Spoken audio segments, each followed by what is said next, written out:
perjalanan ribuan mimpi penanti, pahlawan-pahlawan fiktif penuh janji. Pemerintah janji manis, tapi hilang wibawa. Negeri ini lelah, namun tak juga berubah.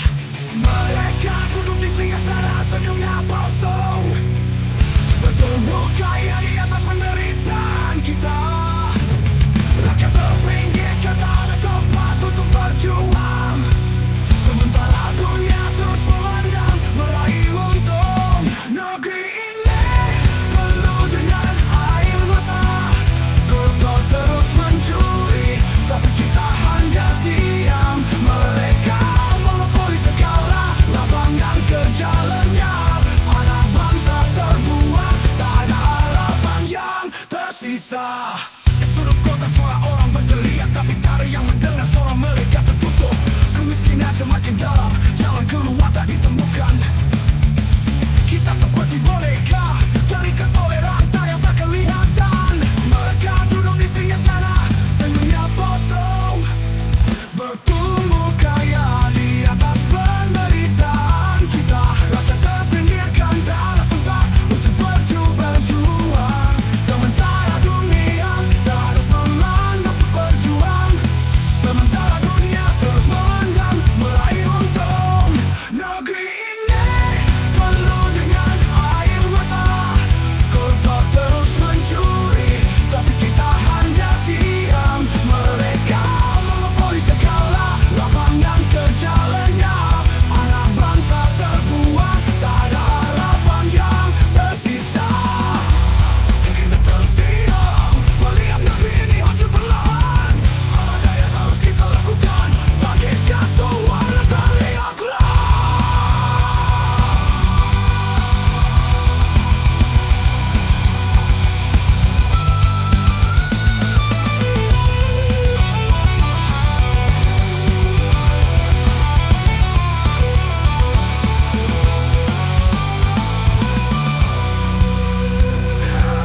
Melihat negeri ini hancur perlahan, apa yang harus kita lakukan?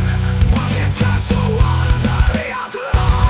Penuh dengan air mata, koruptor terus mencuri, tapi kita hanya diam. Mereka monopoli segala lapangan kerja lenyap, anak bangsa terbuang, tak ada harapan yang tersisa. Mungkin suatu saat negeri ini akan bangkit dari bayang gelap yang melembut bersinar. Namun sampai saat itu tiba, kita harus berjuang, jangan berhenti bermimpi. Di jalanan ribuan mimpi terhenti, pahlawan-pahlawan fiktif penuh janji. Pemerintah janji manis tapi hilang wibawa. Negeri ini lelah, namun tak juga berubah.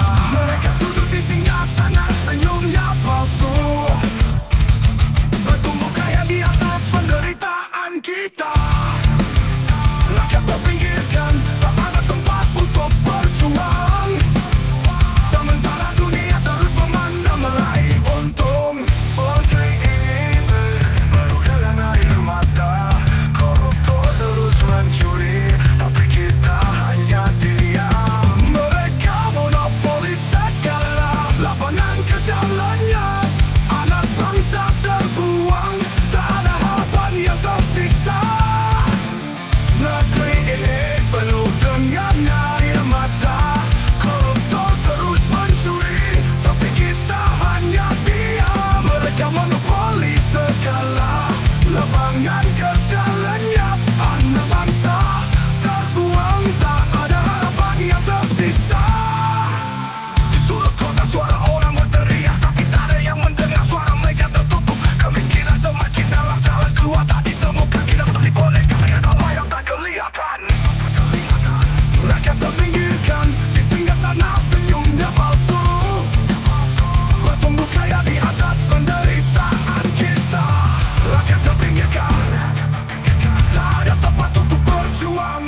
Tuhan.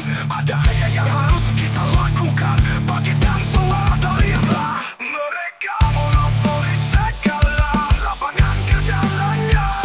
Ada bangsa terbuang, tak ada harapan yang tersisa. Mereka ingin